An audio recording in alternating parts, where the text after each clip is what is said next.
Assalamualaikum warahmatullahi wabarakatuh. Semangat pagi. Hari ini kita belajar lagi PJOK. Kalau kemarin kita sudah belajar materi olahraga, ya, prakteknya. Sekarang kita belajar tentang materi kesehatan. Jadi di pelajaran olahraga atau PJOK itu ada pelajaran materi kesehatan yang harus kita pelajari. Nah, dan hari ini kita belajar materi kesehatan tentang kebersihan. Ya, kita tahu sendiri kebersihan adalah bagian dari kesehatan. Bagaimana kita bisa hidup sehat kalau lingkungan di sekitar kita tidak bersih. Oke. Nah, bagian apa yang harus kita bersihkan? Nah, yang pertama adalah menjaga kebersihan rumah. Ini adalah salah satu kebersihan lingkungan yang harus kita jaga, ya.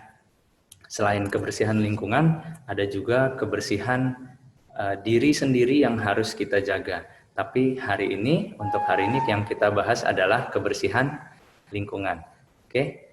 Nah, bagaimana caranya menjaga kebersihan rumah? Ya, kita bahas dulu definisi rumah itu sendiri. Rumah berguna sebagai tempat tinggal, tempat berlindung dari segala gangguan dari luar, dan sebagai tempat berkumpulnya keluarga. Ya. Tinggal di rumah dapat terlindung dari hujan, panas, gangguan binatang liar, dan gangguan lainnya yang datang dari luar. Oleh sebab itu, rumah harus selalu dijaga keutuhan dan kebersihannya.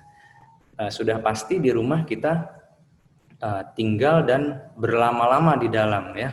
Jadi kalau lingkungan di rumah kita tidak bersih, sedangkan kita tinggal berlama-lama di dalam rumah, bagaimana kita bisa hidup sehat, ya.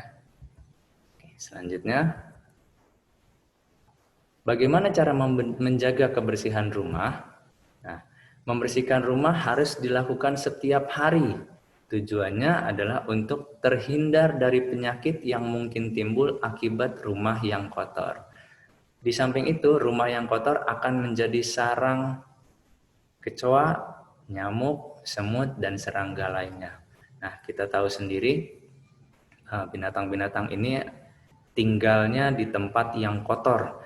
Jadi kalau kalian tidak menjaga kebersihan rumah kalian, maka serangga-serangga ini akan datang ke rumah kalian dan bisa jadi berkeliaran, ya, lalu lalang ke sana kemari, bisa membawa penyakit dari tempat tinggal mereka yang kotor itu, ya. Jadi kalau kalian menjaga kebersihan rumah kalian, maka binatang-binatang ini akan enggan untuk masuk ke rumah kalian, kecuali rumahnya kotor. Oke.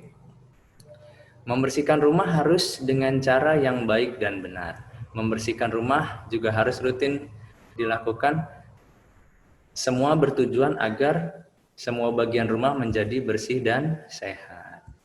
Ya, ini contoh kegiatan kebersihan yang dilakukan oleh seluruh warga di dalam rumah. Jadi tidak hanya mengandalkan satu orang, ya. Kalau bisa semua harus ikut berpartisipasi, ya, termasuk kalian, ya. Walaupun masih kecil harus belajar menjaga kebersihan, mulai dari yang paling sederhana kamar kalian sendiri, ya. Tapi lebih bagus lagi kalau ikut membantu orang tua kalian untuk menjaga kebersihan rumah, ya. Alat-alat kebersihan rumah yang bisa digunakan, ya, membersihkan rumah juga harus menggunakan alat. Beberapa alat yang biasa digunakan untuk kebersihan yaitu, nah, ini ada gambarnya, ya. Yang pertama, sapu lidi, yaitu untuk membersihkan halaman di depan rumah kalian, ya. Ini untuk bagian luar. Jadi jangan gunakan sapu lidi untuk di dalam, kecuali sapu lidi yang digunakan khusus mungkin untuk membersihkan karpet atau sofa atau apa yang digunakan untuk khusus bagian dalam. Jadi Kalau sapu lidi yang digunakan untuk bagian luar hanya untuk bagian luar, jangan digunakan sapu lidi untuk menyapu halaman, kalian gunakan untuk menyapu bagian dalam rumah. Nanti malah yang ada bekas-bekas kotoran yang dari luar terbawa masuk ke dalam rumah. Oke, yang kedua, kemoceng untuk membersihkan jendela atau perabotan dari debu. Ya. Berikutnya, yang ketiga, sapu ijuk untuk membersihkan lantai dari debu dan kotoran. Lalu yang keempat, alat pel untuk mengepel lantai. Ya. Kelima, sikat kamar mandi untuk membersihkan lantai kamar mandi atau jamban. Keenam, sikat jamban khusus untuk membersihkan lubang jamban. Nah, ini untuk kamar mandi terlebih harus rutin dilakukan kebersihannya karena kalau tidak dibersihkan, selain di situ banyak kotoran tempat kita buang hajat atau buang kotoran, kalau tidak dibersihkan karena itu sangat sering kena air, itu bisa menimbulkan lumut yang menyebabkan lantainya menjadi licin dan berbahaya buat kita yang tinggal di dalam rumah apabila kita ke kamar mandi. Ya. Oke, berikutnya bagian-bagian rumah yang harus dibersihkan. Nah, ini bagian mana saja? Ya. Rumah terdiri dari beberapa bagian. Semua harus dibersihkan agar rumah selalu bersih dan sehat. Rumah yang sehat akan membuat semua anggota keluarga betah, nyaman tinggal di dalam rumah. Nah, ini yang tadi Bapak bilang. Kalian pasti akan tinggal berlama-lama di dalam rumah. Jadi kalau bisa jaga kebersihan, buat rumah kita senyaman mungkin sehingga kita bisa tinggal dengan nyaman dan tidak ada yang tinggal di dalam rumah itu tidak menjaga kebersihannya, atau kita harus disiplin dalam menjaga kebersihan rumah kita. Ya. Bagian-bagian rumah yang harus selalu dibersihkan yaitu, ini yang paling awal, kamar tidur, karena ini ruang pribadi kalian, ya. Kalian harus bisa menjaga kamar tidur kalian sendiri dulu. Ya, menjaga kebersihan kamar tidur kalian. Jadi mulai bangun tidur, kalian rapihkan lagi kasur kalian, bersihkan dengan secara rutin lantainya, ya. Ventilasi udara di kamar tidur kalian harus dijaga supaya udara mudah keluar masuk sehingga sirkulasi udara kalian di kamar kalian itu baik. Yang kedua adalah kamar tamu atau ruang tamu. Berikutnya ruang keluarga, ruang makan, kamar mandi, pintu dan jendela, serta perabot rumah tangga seperti kursi, meja, lemari, dan tempat tidur.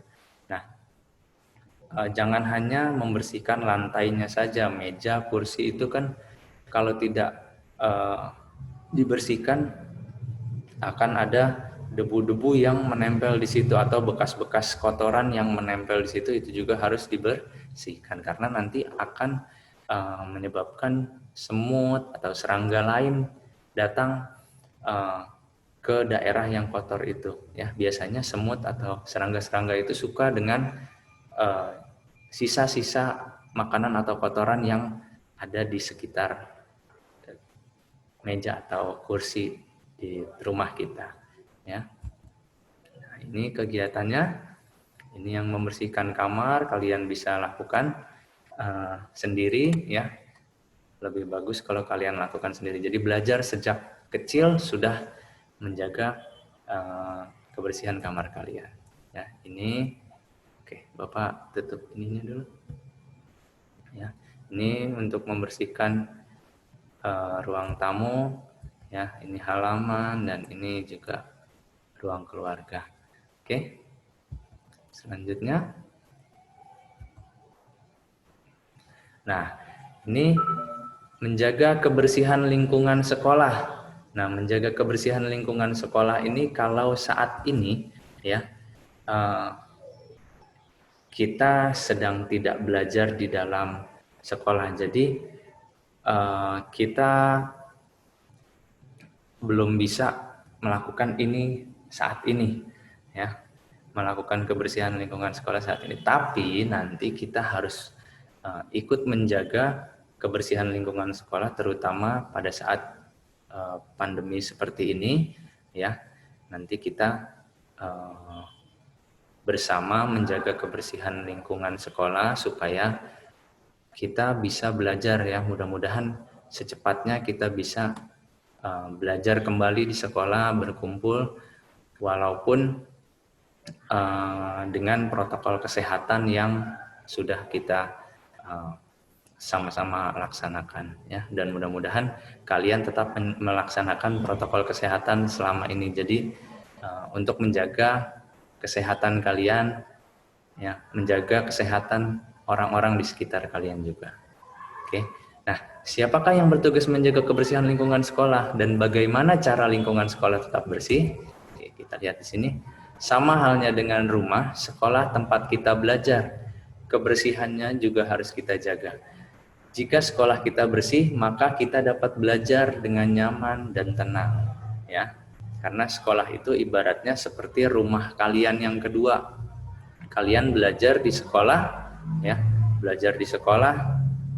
Mungkin kalau yang kelas 1 itu belajarnya lebih cepat, tapi kalau yang kelas tinggi itu belajarnya lebih lama. Jadi durasi waktunya itu lumayan, ya, lama kita di sekolah. Kalau kita tidak bisa menjaga kebersihan lingkungan sekolah, nanti serangga-serangga atau hewan yang membawa penyakit itu bisa masuk ke sekolah, ya. Cara membersihkan lingkungan sekolah tidak jauh berbeda dengan membersihkan rumah. Alat-alat kebersihan sekolah yang digunakan pun sama, ya. Nah, ini contoh kegiatan anak pada saat melakukan kebersihan, menjaga kebersihan lingkungan sekolah. Di sini ini kerja bakti di lingkungan sekolah untuk bagian halamannya, ya. Untuk menjaga kebersihan kelas, tiap hari biasanya dibuat jadwal piket. Jadwal piket dibuat untuk 1 minggu, mulai dari hari Senin sampai dengan Sabtu. Setiap hari, petugas piket harus membersihkan kelas, baik di dalam maupun di luar kelas. Membersihkannya dengan menyapu, mengepel lantai, mengelap jendela, dan membersihkan papan tulis. Nah, siapa di sini yang kemarin saat masih belajar di sekolah sebelum pandemi itu malas melakukan piket? Nah, ayo, mulai sekarang kita harus ikut sama-sama membersihkan lingkungan kelas kita supaya kita bisa belajar di sekolah dan nyaman tanpa harus khawatir adanya penyakit, ya. Ini contoh kegiatan piket di dalam kelas, ya. Jadi ada yang menyapu lantai, di sini ada yang menyapu lantai, ya. Ada yang mengepel, ini tempat pelnya, dan ada yang membersihkan jendela, ini membersihkan papan tulis, dan setiap meja pun dibersihkan dengan kemoceng. Tidak hanya meja guru, di sini contohnya ada di meja guru, ya, padahal semuanya harus dibersihkan juga. Oke, ini ya, kita harus menjaga kebersihan kelas kita supaya nyaman nanti pada saat kita belajar, ya.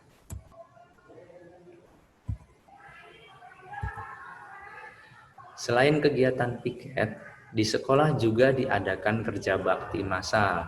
Kerja bakti ini biasanya dilakukan setiap minggu pada hari Sabtu, ya. Kerja bakti ini dilakukan oleh semua murid di sekolah dan biasanya juga diikuti oleh guru-guru juga, ya.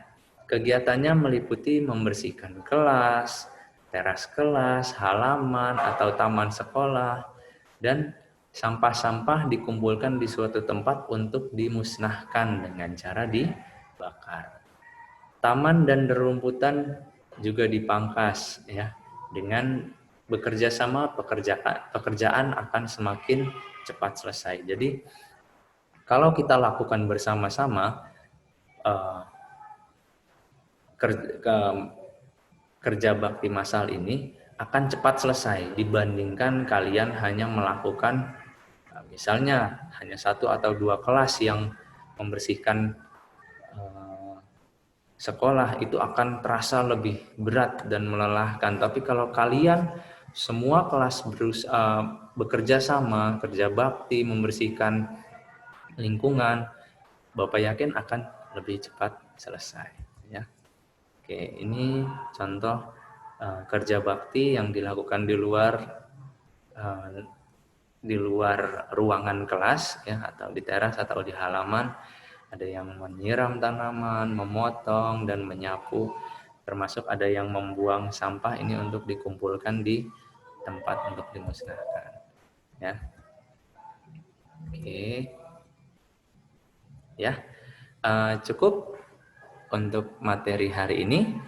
Silahkan kalian catat, ya, kalau ada yang perlu dicatat karena nanti Bapak akan memberikan soal, ya, memberikan soal. Untuk hari ini materinya cukup, tugasnya kalian hanya mempelajari materi ini saja, ya. Kalau ada yang diperlukan untuk dicatat, silahkan dicatat untuk pegangan kalian sebagai bahan catatan kalian. Oke, terima kasih dari Bapak, semoga bermanfaat. Assalamualaikum warahmatullahi wabarakatuh. Semangat pagi.